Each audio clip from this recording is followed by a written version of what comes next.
के दास और शिक्षकगण बैठे हुए हैं, प्रभु यीशु मसीह के नाम से आप लोगों का अभिनंदन करते हैं। Before I get into the word, I would just like to share with you a story or a real incident that happened just in the past week, and I got the news yesterday. इससे पहले कि प्रभु के वचन में मैं प्रवेश करूं, मैं आपको एक सच्ची घटना के बारे में एक ऐसा उदाहरण मैं आपको बताना चाहता हूं जो पिछले ही सप्ताह में घटित हुई है। And yeah, I also would like to give thanks to Reverend Samson for being here to interpret the message into Hindi. और रेवरेंड सैमसन का भी धन्यवाद करते हैं जो अंग्रेजी से हिंदी में संदेश को अनुवाद करने के लिए यहाँ पर उपस्थित है। There is a country, I better leave it unnamed, which does not allow any theological education to prosper. एक ऐसा देश है, माफ कीजिएगा उसका नाम मैं जिक्र करना नहीं चाहता, जहाँ पर धर्म वैज्ञानिक और किसी भी प्रकार के ऐसी बाइबल की शिक्षाओं को वहाँ पर कहना, प्रचार करना, शिक्षा देना मना ही है। And then people from that country were sponsored by another person from the same country working in the USA to conduct 2 weeks of Bible classes in India. और उन्हीं के देश का एक व्यक्ति जो यूएसए में काम कर रहा है, वहाँ पर कुछ बाइबल कॉलेज के बाइबल की आधारित शिक्षाओं को और कुछ सभाओं को वहाँ पर चलाने के लिए उन्होंने पैसे मुहैया की, या धनराशि से उन्होंने सहायता मदद की। So the people from that country came to India to have 2 weeks of intensive Bible classes. और वहाँ के देश के लोगों को भारत देश में उन्होंने भेजा ताकि 2 सप्ताह के गहन बाइबल अध्ययन को प्रदान कर सके। And as they came to India and as they were learning and they were just on their 3rd day of their studies over here, something tragic happened. और वो जब यहाँ पर भारत में आए और अपनी शिक्षा को उन्होंने बखूबी शुरू किया, और तीसरे दिन आते आते बहुत ही भयानक एक घटना उनके साथ घट गई। I just don't want to tell what happened, but something tragic happened and they just could not anymore continue their biblical studies in that place where they were in India. वो दुर्घटना क्या है मैं बताना तो नहीं चाहता, लेकिन भारत देश में उनके साथ में जो कुछ भी घटा उसके बाद वे अपने बाइबल के अध्ययन को यहाँ पर जारी न रख सके और भारत को छोड़ करके वो चले गए। And of course it was the mistake of the 2 of those 12 students who came to study, but what the rest of those were saying, I just want to make those comments here. और जो 12 छात्र यहाँ पर आए हैं उनकी क्या गलती है मुझे नहीं पता, मैं कहना नहीं चाहता, लेकिन बाकी विद्यार्थी तो इसके बारे में टीका टिप्पणी कर रहे थे, उनके आधार पर मैं कुछ बात आपके सामने रखना चाहूंगा। And when this happened and rest of the students came to know that we can't continue our study anymore here and they have to go back to their country from there where they came, 3 or 4 of them were bitterly weeping. Their tears were visible and were saying that we cannot continue to study the word of God anymore. और वहाँ पर जो उस झुंड में से 3-4 लोग इस बात को समझते हुए कि अब वो बाइबल के अध्ययन को जारी नहीं रख सकेंगे, इस बात को कहते हुए फूट-फूट कर रो रहे थे, उनके आंसू देखे जा सकते थे और वो कहे जा रहे थे कि अब हम बाइबल के अध्ययन को यहाँ जारी नहीं रख सकेंगे। And one of those students made a comment that before I come to this place to study, I told to my church, I testified, I am going to learn and study word of God, and everything that I will learn, I'll come and teach you, all you believers who are here. और उनमें से एक विद्यार्थी इस बात को कह रहा है कि मैं अपने कलीसिया में ये बोलकर आया हूँ कि जो कुछ भी मैं भारत में या जो कुछ भी मैं बाइबल अध्ययन से सीखकर आऊंगा, मैं वापस आकर के कलीसिया में उन सब शिक्षाओं को मैं प्रदान करूंगा, ये वायदा मैंने चर्च में कलीसिया में किया, ये बात को कह रहा है। Other student was weeping and telling that I was thinking to get these Bible classes and get to know more about God and grow in my spiritual life, but unfortunately enough, I just failed to do it. और एक विद्यार्थी रो कर इस बात को कह रहा था कि मैंने सोचा कि बाइबल कॉलेज जाऊंगा, वहां पर अध्ययन करूंगा और बहुत सारे परमेश्वर की ज्ञान की बातों को मैं सीखूंगा और अपने जीवन में ज्ञानवान बन जाऊंगा, लेकिन अब मैं कहना चाहता कि ये कितना बड़ा दुर्भाग्य है कि मैं अब अध्ययन नहीं कर सकता हूँ। And they all were deported yesterday night from India to country wherever they come from. और जिस भी देश से वो लोग आए, पिछले रात को वे सब अपने स्वदेश को पलायन कर चुके हैं। So why did I tell you this story and why did I tell you that it is always a privilege to share God's word with you? और मैं आपको क्यों ये बात को कह रहा हूँ, मैंने ये जो उदाहरण है आपको मैंने ये क्यों बताया कि परमेश्वर का वचन बांटना हमेशा से ही एक सौभाग्य की बात है, ये बात मैं क्यों कह रहा हूँ। You are such a privileged group of people who have this honor and this is opportunity to learn the word of God in more systematized manner than most of the other people from the other parts of the world. और दुनिया में जितने भी बाकी लोग हैं उनसे बेहतर आप यहाँ पर आकर के क्रमबद्ध तरीके से, क्रमशः नियमबद्ध तरीके से आप प्रभु के वचन को यहाँ पर सीख सकते हैं और यहाँ पर आप आकर के इस बाइबल कॉलेज में रह करके आप अध्ययन प्राप्त कर सकते हैं। आप कितने सौभाग्यशाली हैं। In the light of what incidents are happening around, I feel privileged to be a small part of it, to accomplish the greater purpose of God that Lord wants to do through you and in and through this seminary. और इन सब जो संसार में घटनाएं घट रही है उनको मद्देनजर रखते हुए जो छोटा सा मैं एक भाग हूँ, मैं छोटा सा एक इसका प्रभु की इतने महान उद्देश्य का, इतने बड़े योजना का मैं एक छोटा सा मात्र हूँ और आप लोग यहाँ पर रह करके ये जो अध्ययन ग्रहण कर रहे हैं हम सबों के लिए एक बहुत बड़े आदर की बात है। Therefore I say it's a privilege to share and teach God's word in the community of CITS. इसीलिए मैं कहता हूँ कि CITS के समाज में, परिवार के अंदर में प्रभु के वचन को बांटना मेरे लिए बहुत ही बड़ा सुअवसर है। Whatever. Hallelujah. Praise God. Let's turn our attention to very familiar portion of the Bible, that is Psalm 73, which is the third section of the whole psalm, as it had been divided into the 5 different parts. और आइए बहुत ही सुपरिचित एक भजन में जो 73. 73 भजन में हम आते हैं जो कि 3 भागों में वहां पर हम देख सकते हैं इस भजन को विभाजित किया गया है। The whole psalm is divided into 5 parts, and from which the third part begins with the psalm number 73. और ये पूरा अगर आप लेंगे तो ये 5 भागों में विभाजित किया गया है और तीसरे भाग तक आते आते भजन 73 ही वो तीसरा भाग है। It is very unlikely that I am preaching from one of the psalms because it's my first chance, or I should say it's the first time that I am opening my message with a psalm. और ये कहना चाहिए कि असामान्य बात है कि मैंने अपने प्रचार, अपने संदेश की शुरुआत को और यूं कहिए कि भजन में से पहली बार मैं एक प्रचार को आप लोगों के समक्ष में रखने जा रहा हूं। But there is a reason for that. There is an important pivotal reason for that why I am doing this. इसको करने का एक बहुत बड़ा इसके पीछे एक कारण है।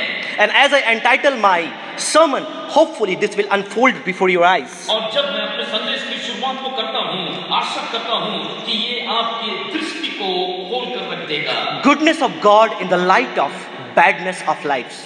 और जीवन की बुराइयों में परमेश्वर की भलाई। Goodness of God in the light of the badness that we experience day to day. और हम जीवन में प्रतिदिन जो भी बुराई का अनुभव कर रहे हैं उस प्रकाश में, उस रोशनी में परमेश्वर की भलाई। Now the title might sound little bit inappropriate because how could you look at the goodness of God in the light of badness? और आपको मेरे संदेश का जो शीर्षक है अटपटा सा लग सकता है। आप ये कहेंगे जीवन की सारे इन बुराइयों में, मुश्किलों में परमेश्वर की भलाई कहाँ दिख रही है? You may ask, sir, are you saying we have to understand the goodness of God only because the badness we have experienced in our lives? आप ये पूछने लगेंगे कि सर आप क्या चाहते हैं कि हम ये समझे कि परमेश्वर की भलाई इन बातों में है? देख लीजिए कि हमारे जीवन में मुश्किल आते हैं। Does badness of life necessitates a proper understanding of the goodness of God? लेकिन बजाय इसके मैं आपको ये कहना चाहता हूँ कि जीवन की जो बुराइयां हैं, जीवन की जो भी मुश्किलातें हैं, परमेश्वर की भलाई को समझने के लिए एक माध्यम बन जाते हैं। So before we get into the Psalm 73, of course we would not be having enough time. Let's look the few of the misunderstood definitions of the goodness. आइए कि इससे पहले कि हम भजन 73 सारे आयतों को तो हम नहीं देख पाएंगे, लेकिन आइए देखते हैं कि परमेश्वर की भलाई का जो गलतफहमी वाले जो परिभाषाएं हैं वो क्या है, देखते हैं। You look that people understand goodness, not the goodness of God, the word goodness in itself in terms of its function. और अगर आप संसार को देखें तो ये भलाई ना परमेश्वर की भलाई नहीं, लेकिन ये जो भलाई है उसका जो परिभाषा लोगों के दिलो दिमाग में है वो है अच्छा, Functional. जो कि कार्यशील है। For example, you say, oh, such and such mobile is good because it rain, it might not get destroyed because it has rain resistance capacity. जैसे कि मान लीजिए कि एक मोबाइल है, हाँ ये मोबाइल बहुत ही अच्छा है, अरे ये तो पानी में, बारिश में भी अगर हम इस्तेमाल करेंगे तो इसका कुछ नहीं होगा, क्योंकि ये पानी विरोधी है। So that phone is functionally good because it can resist rain. अब वो फोन जो है कार्यशील रूप से अगर आप देखें, क्योंकि वो बारिश से उसका कुछ नहीं बिगड़ता, पानी विरोधी है, इसलिए वो अच्छा है। Now, second way you understand the good when it is beneficial. और दूसरी बात जो भलाई के सिलसिले में आप समझते हैं वो ये है जब वो आपके लिए लाभप्रद हो। For example, we know the statement hot meals are good for human body. और जैसे कि मान लीजिए कि हम एक वाक्य को जानते हैं, वो ये है कि गर्म भोजन शरीर के लिए अच्छा होता है। So there the word good when it appears, it actually denotes benefits. जहां पर ऐसे अच्छा नाम का, भला नाम का आपको शब्द पद्यांश दिखाई देता है, असल में वो लाभप्रद होने की ओर संकेत करता है। Then you see the other way the word good is used in terms of respect. और भला या अच्छा जो दूसरे दृष्टिकोण से इस शब्द का इस्तेमाल किया जाता है वो है आदर। You say that so and so person and such leader. Some days ago we were talking in a staff meeting and Reverend Nag took one of the students' name and told this guy is really good.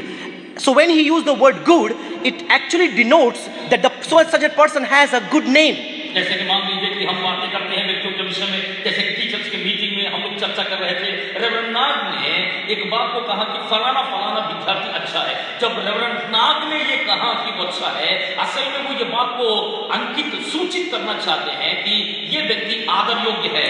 He is a respectable, he is an obedient, and he is just subjecting himself to what all things staff and faculty and college demands from that particular individual. ये आदर योग्य है क्योंकि ये बहुत ही अपने आप को समर्पित करने वाला व्यक्ति है, और कॉलेज और स्टाफ और अधिकारियों की ओर से जो कुछ भी नियम कानून बनाए गए हैं सबके प्रति समर्पित और आज्ञाकारी है। Then you come to the another way of interpreting the word good that is more related or relevant to the expertise. और अगर आप दूसरा इसका परिभाषा अगर आप देखेंगे, जब हम अच्छा कहते हैं तो ये अंकित करता है या सूचित करता है उस ओर की जहां पर आप कहते हैं ये इस कार्य में बिल्कुल विशेषज्ञ है। For I say that Samuel Thambi is good in leading worship or he is good in singing, that means you understand that he has some sort of expertise in doing certain things. और जब मैं ये बात को कहता हूँ कि भाई थम्बी जो है वो आराधना का संचालन करने के लिए या गीतों को गाने के लिए ये सक्षम है या माफ कीजिए ये अच्छा है, तो मैं इस बात को कह रहा हूँ उस काम को करने के लिए वो विशेषज्ञ है या निपुण व्यक्ति है। There are many things I have written but I don't want to tell you because we don't have time. We interpret goods in all these respect. और बहुत सी बातें मेरे पास में लिखित है, लेकिन इन सब बातों को मैं आपके सामने रखना नहीं चाहता क्योंकि समय का हमारे पास में अभाव है। जब हम भला कहते हैं, ये वो परिभाषाएं हैं जो मैंने आपको दिया, लोग इनके बारे में सोचते हैं। But in the context in which we are seasoning ourselves, that is the goodness of God, if you try to understand this term, it's largely misunderstood as to be something that is utterly absence of badness. और जिस बात को हम इन दिनों में देख रहे हैं, इन ऋतुओं में देख रहे हैं, अपने आप को परमेश्वर की भलाई के संदेशों को हम अपने आप को पाते हैं, हम इन बातों को सुनते आ रहे हैं। कई बार इस बात को हम गलतफहमी में पड़ जाते हैं सोच करके, क्या इस बात को हम गलत रूप से ले लेते हैं। परमेश्वर की भलाई का मतलब है किसी भी प्रकार का बुराई का अनुपस्थिति। Yes, we say the goodness of God means there is absence of wickedness, absence of evil, absence of bad things in our lives. हाँ, जब हम परमेश्वर की भलाई कहते हैं तो जीवन के अंदर में बुरी, अधर्म और दुष्टता की बातों का अनुपस्थिति हम समझते हैं। And that's one of the largely misunderstood areas when we talk about the goodness of God and we fail to understand how does the badness of life throws a light to have a better understanding of goodness. भलाई के बारे में जब हम बात करते हैं, ये वो गलतफहमियां हैं जो हम सोच बैठते हैं या कर बैठते हैं कि परमेश्वर की यदि भलाई है तो जीवन की ये सारी बुराइयां या जीवन की ये सारी गलतियां किस प्रकार से हम लोग सह रहे हैं या भोग रहे हैं। So I have prepared 4 propositions. Of course, 4 of those could not be shared right now. I'll be dealing just 2 of those. But as I tell it, if some of you are writing, you can pen it down and can meditate later on. मैं 4 वो प्रस्तावना है जो आपके सामने रखना चाहूंगा। हालांकि चारों का रखना संभव नहीं है, 2 बातों को मैं रख सकता हूं। जो लोग लिख रहे हैं, अगर आप लिखना चाहते हैं तो ये 2 बातों को आप लिखने का प्रयास करें, क्योंकि मैं ये 2 बातों को आपके समक्ष में रखना चाहूंगा। First premise is God is good. और पहला विचारधारा ये है, परमेश्वर भला है। Second, God is the standard for good. God is the standard for good. He himself is the standard for good. परमेश्वर भलाई का मापदंड स्तर है। First, God is good. Second, God is the standard of good. परमेश्वर भला है, परमेश्वर भलाई का स्तर है। God can overturn badness into goodness. और परमेश्वर बुराई को भलाई में तब्दील कर सकता है। Fourth and final, 4 और अंतिम, making God's goodness reality into our lives. परमेश्वर की भलाई को हम अपने जीवनों में वास्तविकता बना देते हैं। Now we could look at these 4 things in more philosophized and theologized discourse. जब हम इन चारों जो विचारधारा है, इनको जब हम धर्म वैज्ञानिक दृष्टिकोण से और तर्क वितर्क और दर्शन शास्त्र के दृष्टिकोण से जब हम इन बातों को देखते हैं, Instead looking at that in those perspectives, I would like to take a more of a simpler and a meditative perspective, looking ourselves confining within the psalm. That is one of the most beautiful psalm, I assume, Psalm 73. और इन चारों जो दृष्टिकोण है, इनको लेने के बजाय एक सरल दृष्टिकोण, जो कि सबसे सुंदर भजनों में से एक जो मैं समझता हूं भजन 73 है, उसमें से उस दृष्टिकोण को जो सरल है हम देखने का प्रयास करते हैं। Now the first statement I told you, God is good. और मैंने इस बात को कहा यकीनन कि हाँ, परमेश्वर भला है। And what is happening around the world, if you go about and tell people God is good, some of you might even get well beaten up. और जैसे परिवेश आप देख रहे हैं, जैसे चीजें आसपास में घट रही है, ऐसे परिवेश में अगर आप बाहर जाकर के किसी को बोल दे परमेश्वर भला है, संभावनाएं ये भी है कि वो आपको बहुत बुरी तरह मारेंगे। And especially what kind of monetary upheaval that is rampant in our country, are really telling you, if you go and preach about God is good, you will not only be beaten up, but sometimes people would be ready to stone you to death. और जैसे कि हमारे देश के अंदर में आर्थिक गड़बड़ी और भ्रष्टाचार और जो भी समस्याएं उत्पन्न हुई है, इस परिवेश में ऐसे एक माहौल के अंदर में अगर आप जाकर के लोगों को बोलेंगे परमेश्वर भला है, न केवल वो आपको मारने का, लेकिन पत्थरवाह करने के लिए भी तैयार हो जाएंगे। Because the situation of the people or their daily lives is so worse that they can't expect a good being to be out there who wants their life to be good anyhow. क्योंकि अगर आप बाहर जाकर के देखेंगे, लोगों का जीवन इतना ग्रस्त हो गया है, इतनी बुरी हालत में है, इतना खस्ता हालत में है कि अगर आप जाकर के ऐसी भलाई की बात करेंगे तो वो अपने जीवन में किसी भी प्रकार से ऐसी भलाई की अपेक्षा होने की कभी भी कल्पना तक नहीं करेंगे। Of course, I am telling you tomorrow, you coming and telling here about the goodness of God might sound very reasonable, but what about a person who just can't even sit comfortably in the auditorium such as this and listen discourse over teachings over thoughts about the goodness of God? और हो सकता है कल आप यहाँ पर आकर के आप भी परमेश्वर की भलाई के बारे में बोले, हमें सुनने के लिए बड़ा अच्छा लगेगा, लेकिन बाहर जब आप बाहर जाएंगे, लोग जहाँ पर इतने ग्रस्त हो गए हैं, इतने ज्यादा तनाव में पड़े हुए हैं, जहाँ पर एक के बाद एक समाचार और बातें उनको खाई जा रही है, आप किस प्रकार से परमेश्वर की भलाई इन लोगों के समक्ष में रख पाएंगे? And remember, these people are not suffering because of their own sin. Remember this one. आपको ये बात भी याद रखना होगा, ये लोगों की गलती या पाप की वजह से ये अभी इतना दुख नहीं भोगत रहे। Now the rampant corruption resulted in demonetization of currency, of course the rupees 500 and 1000, but then you see there are people who are the marginalized poor community, subaltern people who are standing in queue and standing for day and night not getting money is the result of someone's sin, corruption being born by this group of people. आप देख सकते हैं कि अगर हम देश में देखें कि अचानक 500 और 1000 रुपए के नोटों को बंद कर दिया गया और एक पैसों का एक रोकथाम की गई इस भारत देश के अंदर में, और मैं आपको बताना चाहता हूं, बाहर जाकर के देखिए, ऐसे निर्धन है, ऐसे गरीब है, ऐसे लाचार लोग हैं जो कतारों में कितने लंबे समय से खड़े हुए हैं। ये गलती उन्होंने नहीं किया, लेकिन किसी और की गलती की वजह से, पैसों की भ्रष्टाचार की वजह से, पैसों के गमन की वजह से, पैसों की जमाखोरी की वजह से ये लोगों को उनका पाप भुगतना पड़ रहा है। And from that premise we come down, and then we happen to come to the second premise, that is God himself is the standard of good. और इस विचारधारा से हम दूसरे पे आते हैं, जो कि परमेश्वर भलाई का स्तर है।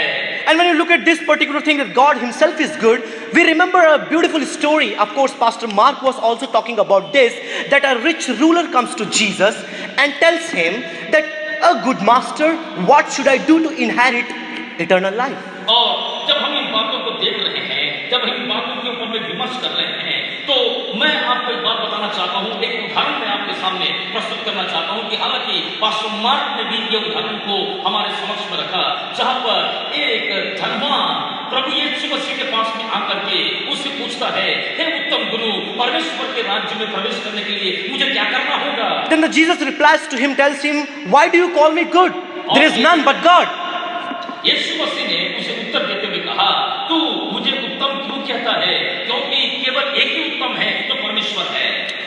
And then you see that Jesus is trying to redefine the definition of good that lies within the heart of man. और आप देख सकते हैं प्रभु यीशु मसीह ने मनुष्यों के मनों के अंदर में जो भलाई का परिभाषा है, उसे पुनः परिभाषित करने का प्रयास कर रहा है। So the evil or the badness you see prevailed in this world might cause because of the three reasons.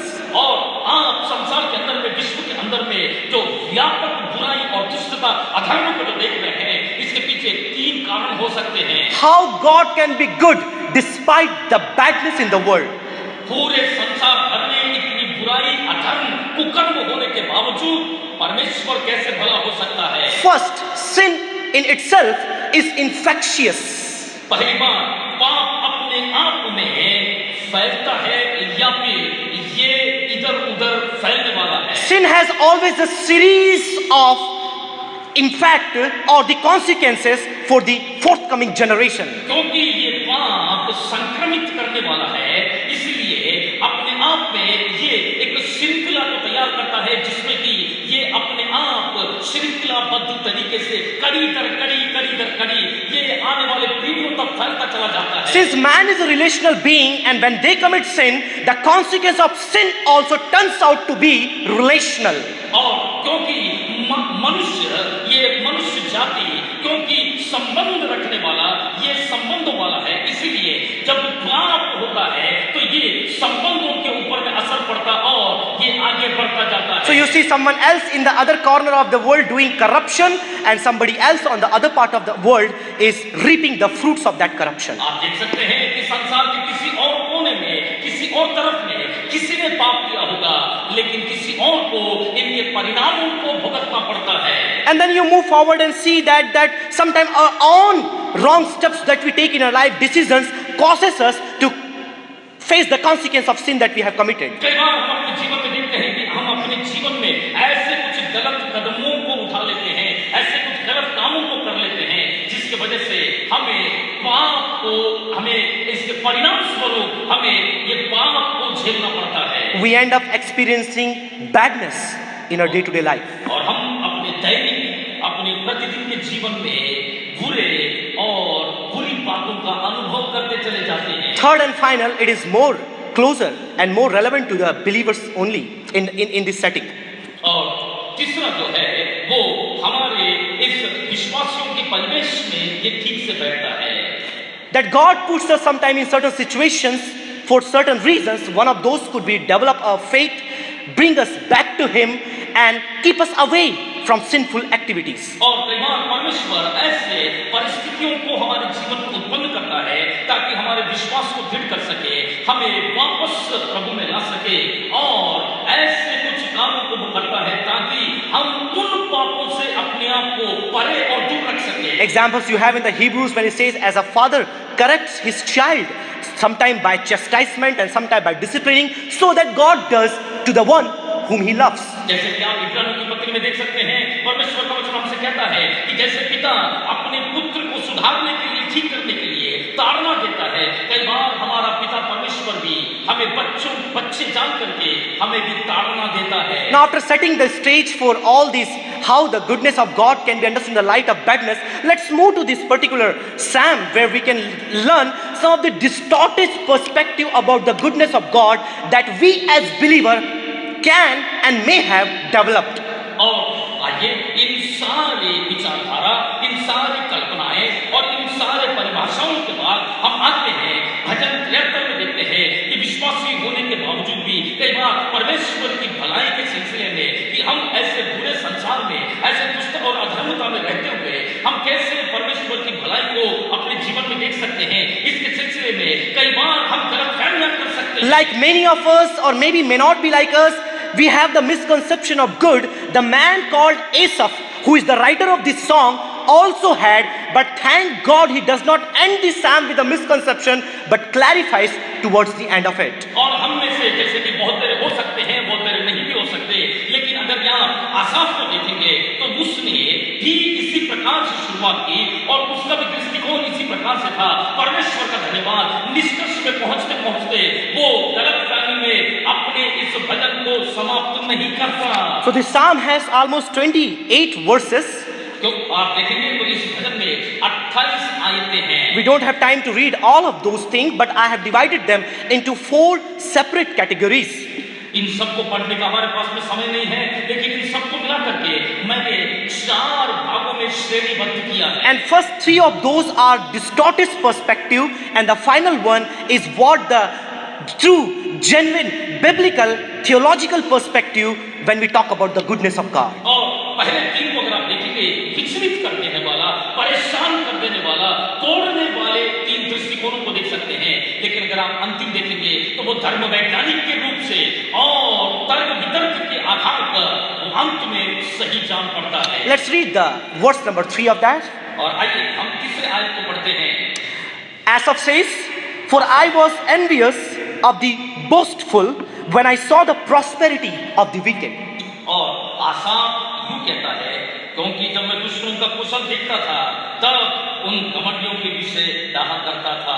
First distorted perspective, that he was envious to see the prosperity of non-Jewish community in our time. It might be non-Christians to whom we see in and around us. पहला विचलित कर देने वाला या पहला जो ऐसे विचारधारा जो तोड़ने वाली है, उसके दृष्टिकोण में ये है कि एक कैसे एक गैर यहूदी, और हम अपने परिवेश में सोचे कैसे एक गैर मसीही ऐसे तरक्की और उन्नति कर सकता है. We tend to misunderstand the goodness of God the moment we become envious toward the prosperity of other human beings who are not Christians, or better say, not godly. और जो भी गैर मसीही है, अगर ये ऐसा कहूंगा तो और भी अच्छा रहेगा, अभक्त लोगों की उन्नति, प्रगति और उनके ऐश्वर्य को देख करके कई बार हम परमेश्वर की भलाई की विचारधारा में हम गलतफहमी कर सकते हैं या उस भलाई को हम गलत तरीके से परिभाषित कर सकते हैं. And a number of times I have seen people questioning the goodness of God when they see that one side people who are more godly, who are poor, who are just close to God but do not have enough survival, but other side they see the unrighteous, ungodly, corrupt people enjoying the fruits and the goodness of their life. और कई बार मैंने इस बात को देखा है कि लोग इस बात को देखते हैं कि कोई ऐसा भी है जो भक्त है लेकिन निर्धन है, तो भक्त है लेकिन गरीबी में है, तो भक्त है तंगी हानि में है, लेकिन एक अधर्म व्यक्ति है वो उन्नति कर रहा है, प्रगति कर रहा है, धन और ऐश्वर्य है.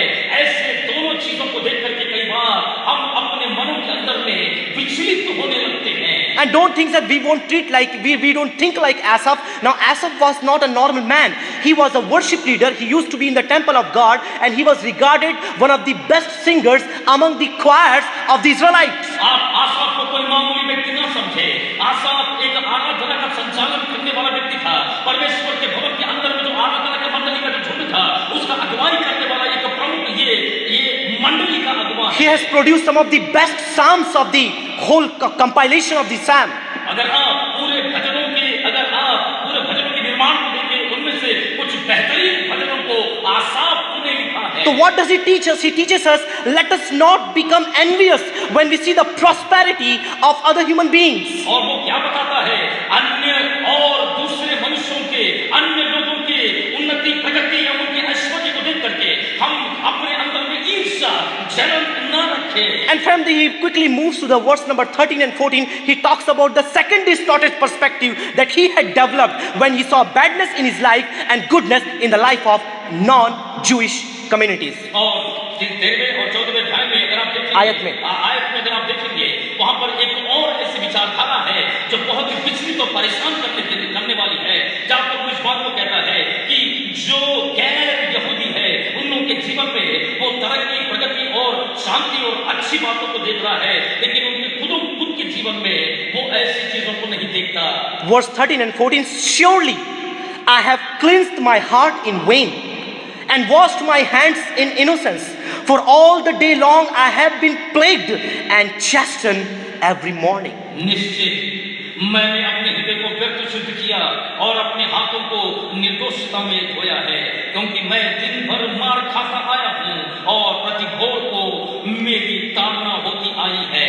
Second distorted view, after having seen that he was envious about other human beings who were enjoying the goodness of life, the second one, he tended to see himself as self-righteous man. और पहली बात ये, एक ऐसी विचारधारा जो विचलित कर देने वाली, एक ऐसी विचारधारा जो परेशान कर देने वाली है, जिसमें कि आसाफ ने इस बात को देखा कि जो अधर्मी है, जो गैर यहूदी है, जो अन्य जाति है, वे लोग प्रगति करते हैं, तरक्की कर रहे हैं, और एक ईर्ष्या वहां पर उत्पन्न हुई। दूसरी बात को अगर आप देखेंगे तो आसाफ अपने आप को स्वधर्मी समझने लगा है। He is thinking that he himself was the righteous than all other human being, but still God did not bless him. और उसको ऐसा लगता है सारे मनुष्यों से तो ये सबसे अच्छा और सबसे धर्मी और बेहतर व्यक्ति है, बावजूद इसके परमेश्वर ने उसे आशीष नहीं दिया। And sometimes we also tend to behave and think in the same way that I am so good, I am righteous, I study the word of God, I am a student of the Bible, and I do prayers, I come to all the meetings, and I am such a good man, but why I don't see the goodness of God in my life? और कई बार हम भी ऐसे विचारधारा में फंस जाते हैं कि मैं तो प्रभु का जन्म हूँ, बाइबल कॉलेज में आया हूँ, प्रभु का वचन पढ़ने के लिए आया हूँ, परमेश्वर का दास बनने के लिए आया हूँ, अच्छा व्यक्ति बनने के आया हूँ, लेकिन मैं अपने जीवन में परमेश्वर की भलाई को क्यों नहीं देखता? And that's how we distort the idea of the goodness of God when we tend to behave as one of those self-righteous men. जब हम अपने आप को स्वधर्मी समझने लगते हैं, दूसरों से धर्मी और अपने आप को पवित्र समझने लगते हैं, इस रीति से परमेश्वर की भलाई के विषय में हम तोड़ मरोड़ और परमेश्वर की भलाई को हम अपने दिल में गलतफहमी पाने लगते हैं। I request you to go and read the whole psalm because like I'm not quoting, but he says there, God is punishing me because I was a righteous man. आप जाकर के समय मिलेगा तो ये भजन पढ़ लीजिए, जहां पर आसाफ आगे बढ़ करके कहता है, और मैं तो पवित्र और धर्मी और अच्छा हूँ, इसके बावजूद भी परमेश्वर मुझे ताड़ना, मुझे दंड देता है। Let's move quickly to the third distorted perspective of Asaph. आसाफ का एक तीसरा दृष्टिकोण जो क्षत विकसित है, जो बहुत ही हिला देने, परेशान करने वाली है, वो ये है। And verse 4 and verse number 4 to 9, actually the whole passage talks about, we won't read, but I tell you what he's trying to lament in that particular section. He was having a distorted perspective that he himself was consumed with self-pity. और 4 से लेकर के 9 आयतों को अगर आप देखेंगे तो ये पूरे आयत में अगर आप गौर से पढ़ेंगे तो आपको ये बात समझ में आएगा। आप आसाफ को इन आयतों में देख सकते हैं, वो अपने आप के ऊपर में बहुत ही दया और अपने आप के ऊपर ही तरस खा रहा है। He was consumed with self-pity. अपने आप के ऊपर में तरस खाने में ही वो भस्म होता जा रहा है। He was severely unhappy with everything that was going around. और जो कुछ भी आसपास में हो रहा है, सबके विषय में उसके मन में खेद और दुख है। He was criticizing, complaining, accusing, doing everything that he can do to God and the people around him. और जो भी आसपास के लोगों को वो देख रहा है, उनको देखते हुए परमेश्वर को शिकायत करना, परमेश्वर की आलोचना करना, परमेश्वर के ऊपर में टीका, सब कुछ करने पर आमादा हो गया। How he distorted the God's goodness in his life that he could not see. First, when he became envious about other people who were more prosperous than him. परमेश्वर की भलाई को अपने जीवन में कैसे तोड़ मरोड़ करके इसने अपनी विचारधारा को बना लिया। सबसे पहले परमेश्वर के ऊपर में कुछ भी बोलने से पहले दूसरे लोगों को देख करके अपने मन में ईर्ष्या और जलन खाने लगा। आसाफ ने ये he became self-righteous, thought of himself better than other people around him. और आसपास में जो भी लोग थे, सबसे पहले दूसरी बात ये कि अपने आप को सबसे ज्यादा बेहतर, सबसे ज्यादा धर्मी समझ रहा है। Within him, consumed with the self-pity. और तीसरी बात, अपने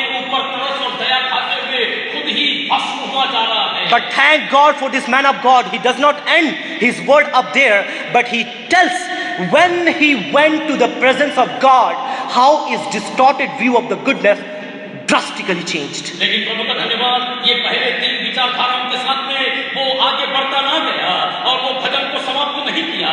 निष्कर्ष में परमेश्वर के सम्मुख में जाकर के, परमेश्वर की उपस्थिति में जाकर के उसने अपने सारे शब्द विकसित विचारधाराओं को त्यागते हुए सही विचार को उसने प्रभु से प्राप्त किया। In philosophy we call it hasty generalization. और अगर आप दर्शन शास्त्र की बात करें तो इसको हम कहते हैं ये उतावलेपन में लिया गया फैसला। And then he makes all this conclusion, and then he comes to final conclusion in the part number, I think the verse 21 onwards till the verse number 28. He talks how should we understand goodness of God. इन सारी बातों को कहने के बाद 21 से लेकर के 28 आयत तक अगर आप पढ़ेंगे वहां पर आसाफ हमको ये कहता है कि हमें परमेश्वर की भलाई को किस रीति से समझना होगा। He says verse 17, and then I went to the sanctuary of God. और तब मैं परमेश्वर के पवित्र स्थान में गया।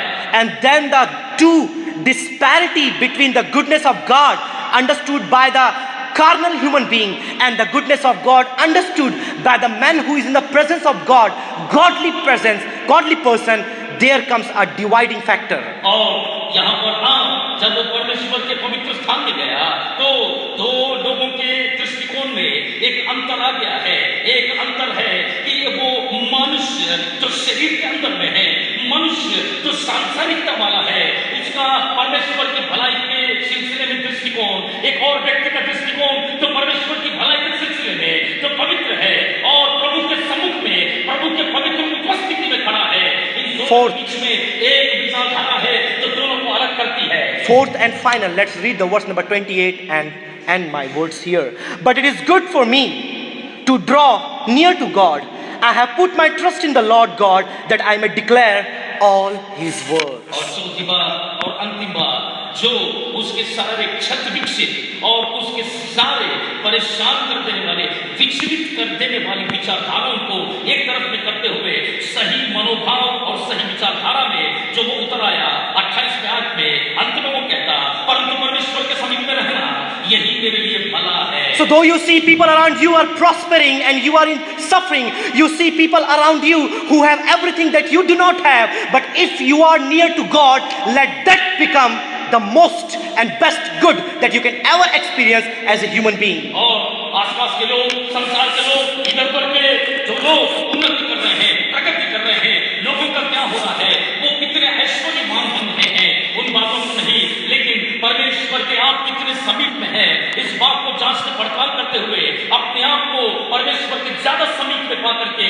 अपने आप को ज्यादा सौभाग्यशाली, अपने आप को ज्यादा प्रभु की भलाई को प्राप्त करने वाले व्यक्ति के रूप में अपने आप को गिनिए। Instead making ourselves self-righteous that we could do so many good things that other people do not do, let's depend on the grace of goodness of God, without which you cannot be a person good as good you are today. और इस बात को समझते हुए कि लोग जो मैं अच्छे काम करता हूँ, मैं जो धर्मी हूँ, बाकी लोग वो काम नहीं करते, इन सोचने के बजाय इस बात को समझना शुरू करें, परमेश्वर के अनुग्रह से जो कुछ भी मैं हूँ, जो कुछ भी मैं कर रहा हूँ, ये प्रभु की दया है, प्रभु का अनुग्रह है, इसीलिए आप प्रभु के अनुग्रह की वजह से आज भले व्यक्ति बन गए हैं।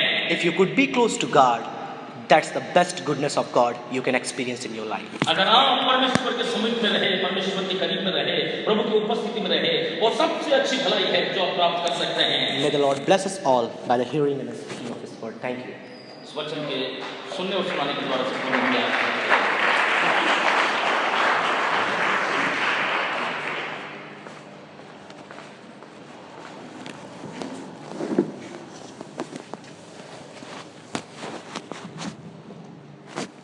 Thank you so much, sir, for this blessed message that you have delivered to us. Yes, our God is good God. If you have experienced the goodness of God, I would like to request all of you, let's rise and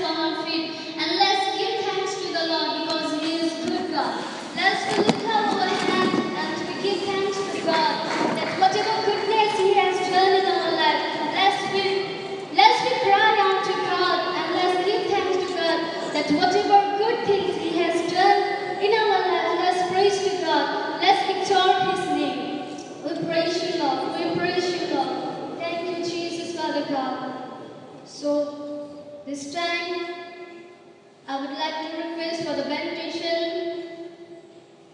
Reverend Vijay Nansar, please come forward and pray with the word of prayer.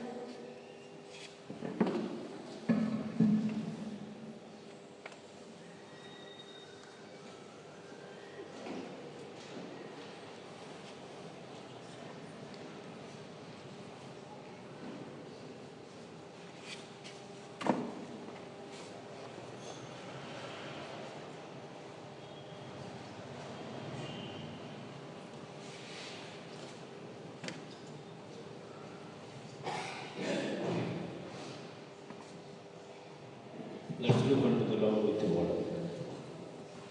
Our most heavenly precious Father God, we are grateful and thankful unto Thee because of Your goodness for our life. We thank You for the message that has come to us in this morning. The message is very clear that You have never withheld Your goodness for Your people. In the every situation of our life, You are actively active to display Your goodness in the lives of Your chosen people. We thank You for Your servant through whom the message has come to us. God the Father, we pray that You bless Nikhil sir and Samson sir abundantly, and You continuously use them for their glory, for their kingdom. God the Father, in this time we pray for the mother of our beloved son Ramesh, who is sick, O God, going through some physical sicknesses. As You know, as we are informed to pray, O God, when righteous people bring their needs under the grace of God, You move for the meet of their needs, O God. God the Father, we pray that whatever the sicknesses, the weaknesses that she is going through, we as Your chosen community pray in this time, O God. You touch her. Let the healing virtue flow into every parts of her life. And God the Father, You bring the total restoration of her life, O God. Take out all the sicknesses in the name of Jesus. And You completely heal her, O God. God the Father, we also pray for the family, the letter say, who is going through the pain of losing the dearest one, O God. We are not praying for the person to whom You have taken to Your home, but we are praying for the family members because their hearts are going through the pain. God the Father, You give them the comfort. You counsel them, let the comfort hand be of them, and You take care of their life, O God. We can pray for them, but You can comfort them. We also pray for all our community which are hearing the message. We pray that You bless each one of us, construct our life, O God, for Thy cause, so that in the every context of our life, we can stand for You to bring glory unto Thee. We once again thank You for Your servant who has brought the message. Thank You for everything, for we ask this prayer in Jesus' name. Amen. May the love of God, the grace of our Lord Jesus Christ, and the sweet communion of the Holy Spirit be with us until Jesus comes. Amen. Thank You. Please stand. Please remain standing. I already announced about the Christmas program that will be taking place in next month, 14th. And I would like to remind you once again about this, your creativity, your interest in the program. It is the celebration not of the church,